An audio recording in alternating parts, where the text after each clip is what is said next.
नमस्कार, मैं हूँ आपके साथ कंचन मिश्रा। अपडेट मीडिया 24x7 में आप सभी का स्वागत है। अपडेट मीडिया 24x7 के समस्त परिवार की ओर से आप सभी को गणतंत्र दिवस की बहुत बहुत शुभकामनाएं। यह दिन हमारे देश की स्वतंत्रता, समानता और भाईचारे का प्रतीक है। 26 जनवरी 1950 को हमारा संविधान लागू हुआ था, जिसने हमें लोकतंत्र में अपने अधिकारों और कर्तव्यों का बोध कराया। हमें गर्व है कि हमारे संविधान ने हर नागरिक को समानता, स्वतंत्रता और न्याय का अधिकार दिया है। यह दिन भारत के संविधान लागू होने की याद में मनाया जाता है। भारत का संविधान 26 जनवरी 1950 को लागू हुआ था। इस दिन दिल्ली के राजपथ पर परेड और झांकियां निकाली जाती हैं। भारत के राष्ट्रपति तिरंगा फहराते हैं और 21 तोपों की सलामी दी जाती है। आओ झुककर सलाम करें उन्हें जिनके हिस्से में ये मुकाम आता है। खुशनसीब होता है वो खून जो देश के काम आता है। ना पूछो जमाने से कि क्या हमारी कहानी है, हमारी पहचान तो बस इतनी है कि हम सब हिंदुस्तानी हैं। ना जियो धर्म के नाम पर, ना मरो धर्म के नाम पर, इंसानियत ही है धर्म वतन का, बस जियो वतन के नाम पर। एक बार फिर से आप सभी को अपडेट मीडिया 24x7 के समस्त परिवार की ओर से गणतंत्र दिवस की बहुत। भारत का गणतंत्र दिवस 26 जनवरी को क्यों मनाया जाता है? जैसा कि आप जानते हैं कि गणतंत्र दिवस हमारा राष्ट्रीय पर्व है जो 26 जनवरी को मनाया जाता है। हर साल गणतंत्र दिवस के दिन भव्य परेड का योजना बनाया जाता है जो इंडिया गेट से राष्ट्रपति भवन तक होता है। इस परेड के दौरान थल सेना, वायुसेना और नौसेना के जवान शामिल होते हैं। इस परेड के दौरान तीन सेनाओं के प्रमुख राष्ट्रपति को सलामी देते हैं। यही नहीं, इस दिन तीन सेनाएं आधुनिक हथियारों का प्रदर्शन भी करती हैं जो राष्ट्रीय शक्ति का प्रतीक है। लेकिन आप जानते हैं कि गणतंत्र दिवस 26 जनवरी को ही क्यों मनाया जाता है? दरअसल 1950 ईस्वी में मुझे भारत सरकार अधिनियम को हटाकर भारत का संविधान लागू किया गया था। संविधान को लागू करने के लिए 26 जनवरी का दिन इसलिए चुना गया क्योंकि साल 1929 में दिसंबर में लाहौर में भारतीय राष्ट्रीय कांग्रेस का अधिवेशन पंडित जवाहरलाल नेहरू की अध्यक्षता में हुआ था। इस अधिवेशन में प्रस्ताव पारित कर इस बात की घोषणा की गई कि यदि अंग्रेज सरकार द्वारा 26 जनवरी 1930 तक भारत को स्वतंत्र देश का दर्जा नहीं दिया गया तो भारत को पूर्ण रूप से स्वतंत्र देश घोषित कर दिया जाएगा। जब अंग्रेज सरकार ने कुछ नहीं किया तब कांग्रेस ने 26 जनवरी 1930 को भारत को पूर्ण स्वराज घोषित कर दिया। 26 जनवरी 1950 के दिन सुबह 10:18 पर भारत एक गणतंत्र बना। इसके 6 मिनट बाद 10:24 पे राजेंद्र प्रसाद ने भारत के पहले राष्ट्रपति के रूप में शपथ ली। इस दिन पहली बार बतौर राष्ट्रपति डॉक्टर राजेंद्र प्रसाद बग्घी पर बैठकर राष्ट्रपति भवन से निकले थे। इस दिन पहली बार भारतीय सैन्य बल की सलामी ली। पहली बार उन्हें गॉर्ड ऑफ स्वामित्व दिया गया था। गणतंत्र दिवस के दिन भारत में राष्ट्रीय अवकाश भी घोषित किया जाता है। यह हमारे देश के लिए बेहद ही खास पर्व है। साथ ही यह हमारे लिए बेहद ही गर्व का विषय है कि हमारे राष्ट्र को एक गणराज्य के रूप में स्थापित हुए 76 वर्ष पूरे हो चुके हैं। देश की संप्रभुता और एकीकरण को दर्शाने वाला यह त्योहार हर भारतीय के मन में देशभक्ति की भावना का संचार करता है। 26 जनवरी 1950 21 तोपों की सलामी के साथ तिरंगा फहराते हुए राष्ट्रपति डॉक्टर राजेंद्र प्रसाद ने स्वतंत्र भारत का स्वनिर्मित संविधान लागू किया। भारत के नए युग की शुरुआत के साक्षी देशवासियों सहित सी गोपालाचारी, जवाहरलाल नेहरू, सरदार पटेल जैसे गणमान्य बने।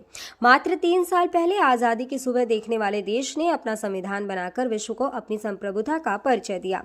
हालांकि ये डगर इतनी आसान नहीं थी। इतिहास के पन्नों को टटोले तो मालूम होता है कि स्वराज के साथ ही अपने संविधान, हक और हुकूम की लड़ाई बेहद चुनौती भरी थी।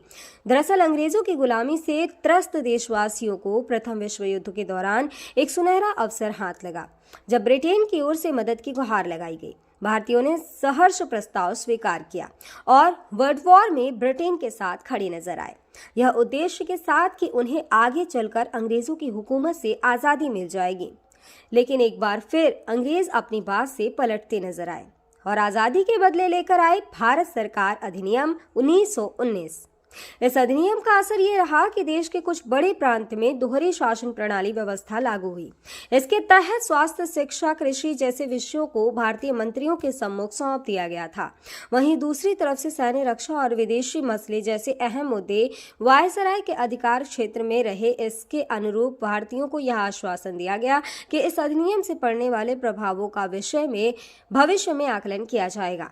अंग्रेजों के इसी कदम ने जमीन तैयार की साइमन कमीशन की। जो साल 1928 में भारत की धरती पर दाखिल हुआ।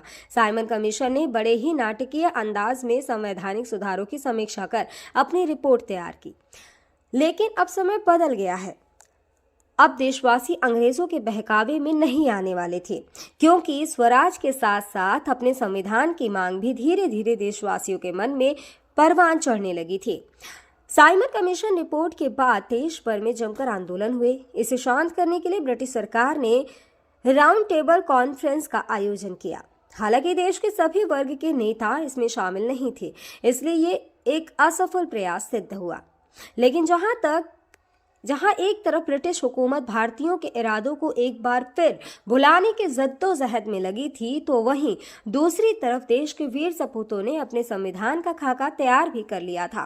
साल 1928 में मोतीलाल नेहरू सहित 8 कांग्रेस नेताओं ने एक संविधान का मसूदा तैयार किया, जिसकी नींव 1921 में भारतीय राष्ट्रीय कांग्रेस के कराची अधिवेशन में तय की गई थी। इस तरह स्वतंत्र भारत के संविधान की रूपरेखा सजने लगी थी। समय का पहिया आगे बढ़ता गया। फिर आया गवर्नमेंट ऑफ इंडिया एक्ट 1935, जिसे हमारे संविधान का संरचनात्मक आधार कहा जाता है। दूसरे शब्दों में कहें तो यह एक फाउंडेशन बन गया, जिसके ऊपर मौजूदा संविधान की भव्य इमारत खड़ी हो गई। एक्ट 1935 भारत के लिए आज़ादी की सुगबुगाहट के साथ आया, लेकिन आज़ादी की आहट के साथ मुस्लिम लीग और कांग्रेस के बीच मतभेदों की खाई गहरी होती जा रही थी। दोनों के बीच तल्खियां इतनी बढ़ चुकी थी कि बुनियादी मुद्दों पर भी समझौते की गूंज तक नहीं रही थी। हालांकि इन सभी विवादों से आगे बढ़ते हुए भारतीय नेता अपने लक्ष्य की ओर बढ़ रहे थे। दूसरे विश्व युद्ध के दौरान 1945 में सभी पार्टियों की सहमति से संविधान का प्रारूप तैयार कर लिया गया था, जिसे सार्वभौमिक वयस्क फ्रेंचाइजी स्वतंत्रता और समानता के साथ अल्पसंख्यकों के अधिकारों की रक्षा का विशेष ध्यान रखा गया था। इसके साथ ही भारत छोड़ो आंदोलन और आजाद हिंद फौज की निर्भीकता ने अंग्रेजों ने भारत में अनंत काल तक राज करने का सपना चूर चूर कर दिया था।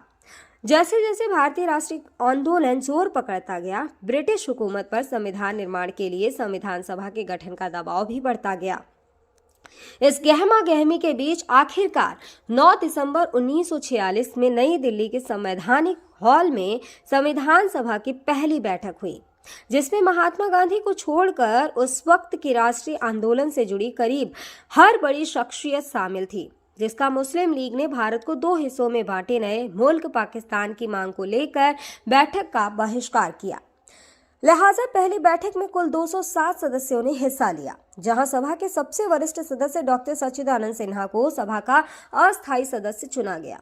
हालांकि 2 दिन बाद 11 दिसंबर को डॉक्टर राजेंद्र प्रसाद सभा के अध्यक्ष निर्वाचित हुए और डॉक्टर एच.सी. मुखर्जी और वी.टी. कृष्णमाचारी को सभा का उपाध्यक्ष बनाया गया। इसी कड़ी में आया सुनहरा दिन 15 अगस्त 1947 का, जब गुलामी की बेड़ियों को तोड़ भारत ने आज़ादी की नई सुबह देखी। देशवासियों में जोश भरते हुए आज़ाद भारत के प्रथम प्रधानमंत्री जवाहरलाल नेहरू ने बुलंद आवाज में देश को संबोधित किया। इतिहास के पन्नों में यह भाषण ट्रस्ट विद डेस्टिनी नाम से दर्ज हुआ। इसके साथ ही तेज हुई संविधान निर्माण की प्रक्रिया। आज़ादी के बाद चुनौतियों में इजाफा हुआ।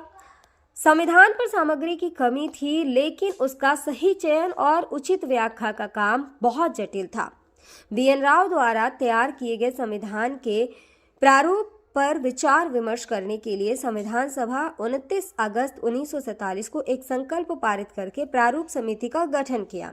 इसके अध्यक्ष के रूप में डॉक्टर भीमराव अंबेडकर को चुना गया। इस समिति में अंबेडकर के अलावा 6 और सदस्य थे। संविधान निर्माण के दौरान कई अहम फैसले लिए गए, जिसके राष्ट्रमंडल के समूह में भारत की सदस्यता, राष्ट्रध्वज का चयन, साथ ही राष्ट्रगान और राष्ट्रनीति का चुनाव शामिल था। यहाँ दिलचस्प बात यह है कि संविधान में सबसे पहले नंबर पर आने वाली उद्देशिका सबसे अंत में पारित हुई। संविधान अगर राजनीतिक असंवैधानिक दस्तावेज है, तो प्रियम्बल एक ग्रंथ को दार्शनिक नजरिया प्रदान करती है। डॉक्टर भीमराव अंबेडकर की अगुवाई में संविधान निर्माताओं ने 60 देशों के संविधानों का अध्ययन किया। 4 नवंबर 1948 को संविधान का अंतिम प्रारूप पेश किया। संविधान तैयार करने के बाद मुश्किल खड़ी हुई कि इसे सुंदर अक्षरों में पिरोकर कैसे संजोया जाए। इस उधेड़-बुन के बीच प्रेम बिहारी नारायण रायजादा का नाम सामने आया, जो कि अपने दौर के सबसे विख्यात कैलीग्राफर थे। उसके बाद भारत का संविधान प्रेम बिहारी नारायण रायजादा सुलेख फॉन्ट में लिखा गया। उसके प्रत्येक पृष्ठ को नंदलाल बोस के मार्गदर्शन में शांति निकेतन के कलाकारों द्वारा अलंकृत किया गया। इस तरह कुल 2 साल 11 महीने और 18 दिनों में विश्व के सबसे बड़े लोकतंत्र का स्वनिर्मित संविधान बनकर तैयार हुआ। आधिकारिक तौर पर 26 नवंबर 1949 को संविधान को पारित किया गया, जिस पर संविधान समिति के 15 महिलाओं सहित 284 सदस्यों ने हस्ताक्षर किए। वहीं संविधान लागू करने के लिए 26 नवंबर को चुना गया, क्योंकि 26 जनवरी 1930 को भारतीय कांग्रेस के लाहौर अधिवेशन में पूर्ण स्वराज का प्रस्ताव रखा गया था। इतिहास में इसे प्रथम स्वतंत्रता दिवस के रूप में भी जाना जाता है। यही कारण है संविधान लागू करने के लिए भारत के प्रथम स्वतंत्रता दिवस यानी 26 जनवरी को चुना गया। 26 जनवरी 1950 दिल्ली की सर्दी को देशभक्ति मात दे रही थी, जब राजगोपालाचारी ने अपने शब्दों में भारत को संप्रभु लोकतांत्रिक गणतंत्र घोषित किया। इसके बाद डॉक्टर राजेंद्र प्रसाद को भारत के पहले राष्ट्रपति की शपथ दिलाई गई। उसके बाद सार्वजनिक समारोह की शुरुआत हुई, जिसमें राष्ट्रपति डॉक्टर राजेंद्र प्रसाद और मुख्य अतिथि इंडोनेशिया के अध्यक्ष सुकर्नो हुए और मुख्य अतिथि इंडोनेशिया के अध्यक्ष सुकर्नो भी शामिल हुए। इसी तरह दिनांक 26 जनवरी 1950 इतिहास के पन्नों में स्वर्णिम अक्षरों में दर्ज हो गया। ग्राम अर्जुनपुर ब्लॉक पहाड़ी जनपद चित्रकूट प्रधान मुन्नी और प्रतिनिधि उदित नारायण की ओर से समस्त गांव वासियों, नगर वासियों और देशवासियों को गणतंत्र दिवस की बहुत बहुत शुभकामनाएं और साथ ही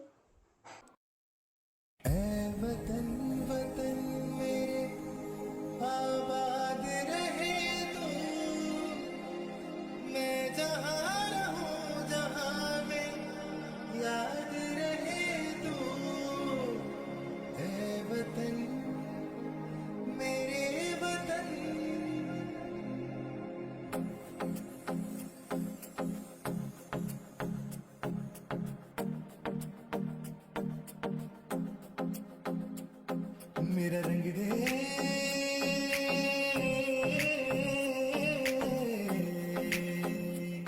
मेरा रंग दे बसंती चोला माए रंग दे, मेरा रंग दे बसंती चोला माए रंग दे, मेरा रंग दे बसंती चोला रंग दे। भारत में एक और बीमारी ने दस्तक दे दी है। ये बीमारी है HMPV। चीन के बाद अब भारत में भी HMPV ने दस्तक दे दी है। भारत में HMPV के 2 केसेस मिले हैं, जिसके बाद लोगों के मन में डर और सवाल पैदा हो गए हैं।